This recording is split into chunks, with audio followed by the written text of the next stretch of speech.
আচ্ছা, কখনো কি ভেবে দেখেছেন ঘড়ির কাঁটা কেন শুধু ডান দিকেই ঘোরে? তাহলে চলুন এর পেছনের বিজ্ঞান আর ইতিহাসটা একটু জেনে নেওয়া যাক। এর উত্তরটা কিন্তু ঘড়ির ভেতরে নেই। এর জন্য আমাদের ফিরে যেতে হবে হাজার হাজার বছর আগে। মানুষের প্রথম ঘড়ি কিন্তু চলত ছায়া দিয়ে, আর সেখানেই লুকিয়ে আছে এই রহস্যের সমাধান। দেখুন, মাঝখানের একটা লাঠি, যাকে নমন বলে, সেটা ছায়া ফেলত। সূর্য সরার সাথে সাথে ছায়াও সরে যেত।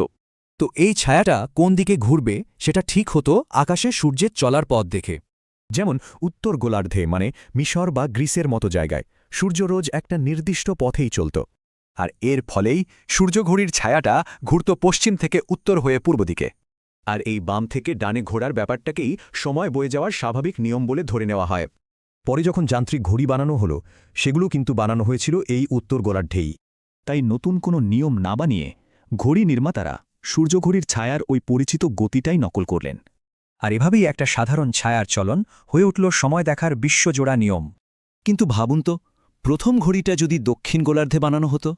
কারণ বিষুবরেখার দক্ষিণে সূর্য উত্তর আকাশ দিয়ে যায়, ফলে ছায়ার ঘোরার দিকটাও পুরো উল্টে যায়। তার মানে আমাদের ঘড়িগুলো কিন্তু সহজেই উল্টো দিকে মানে বাম দিকে ঘোরার জন্য বানানো যেত। তাহলে ব্যাপারটা কি দাঁড়ালো? উত্তর গোলার্ধের সূর্যঘড়ির ছায়ার চলনটাই নকল করে বানানো হলো যান্ত্রিক ঘড়ি। আর এই ডান দিকে ঘোরার ধারণাটা দেখুন আমাদের ভাষা আর সংস্কৃতিতেও কিভাবে গেঁথে গেছে।